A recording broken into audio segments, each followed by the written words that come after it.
Oi pessoal, então continuando o nosso videozinho, agora eu vou fazer a parte do círculo, né? Então também a partir da atividade prática, nós chegamos à conclusão ali que para eu calcular, determinar a área do círculo, então ó, voltando aqui no exemplo, o que eu vou calcular enquanto área do círculo seria então toda essa minha área, essa minha região aqui em rosa, né? Que eu tenho, limitada pela circunferência, tá? Então, para calcular a área desse círculo, eu vou ter π, então de novo essa minha grandeza, né? Π vezes a medida do raio ao quadrado. Lembrando ali que a medida do raio é obtida do centro da circunferência até a extremidade, né? Então, isso é dado como medida do raio. O exemplo diz assim: uma folha de papelão tem a forma circular de raio 21 centímetros. Qual é em centímetros a área ocupada por essa folha? Então, nós vamos calcular essa área, né? Então, a gente temos aqui que a área de um círculo é dado por π vezes o raio ao quadrado.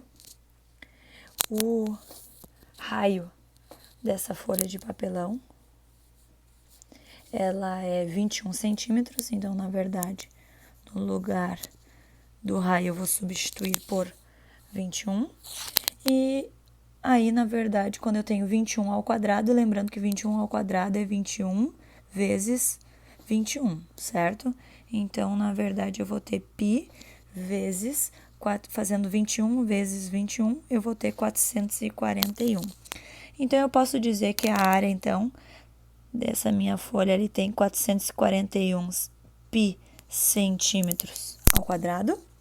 Ou a gente pode, então, fazer esse cálculo, que é fazer 441 e multiplicar por aproximadamente, para a gente ter uma noção aproximada em centímetros quadrados, pela grandeza π, que é o 3,14. Resolvendo a multiplicação de 441 vezes o 3,14, eu vou ter aí aproximadamente 1.384,74 centímetros ao quadrado, tá? Então, aqui, ó, é comum da gente deixar o resultado dessa área com π ou no seu valor linear, né? Ou seja, fazendo a multiplicação, ok? Eu inseri aqui também no material, então, uma espécie de um resuminho, né? Que seria aqui. Então, a gente tem ilustrado em laranja aqui a ideia da circunferência, então, que seria esse comprimento, essa medida.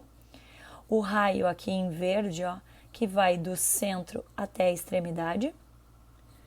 Lembrando que o diâmetro, então, é o dobro do raio, então seria de uma extremidade a outra, que é o que a gente tem aqui em azul, ó, marcado em azul, o diâmetro.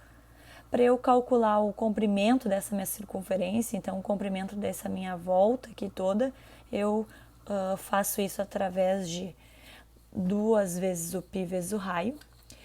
E a região que está limitada por essa borda, né, para eu determinar a área dela, eu vou calcular, que seria então a área do círculo, eu vou calcular por π vezes o raio ao quadrado.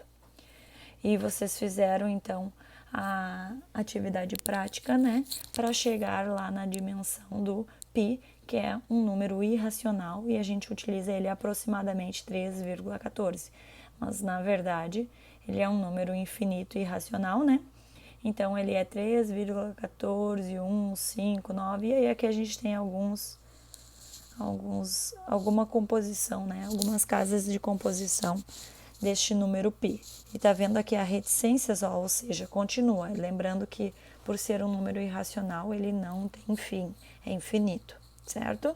Espero que tenha ajudado e aí agora vocês possam fazer os exercícios, tá? Bons estudos. Qualquer dúvida, qualquer questão, podem me chamar ali pelo Classroom ou então também pelo WhatsApp. Um abraço!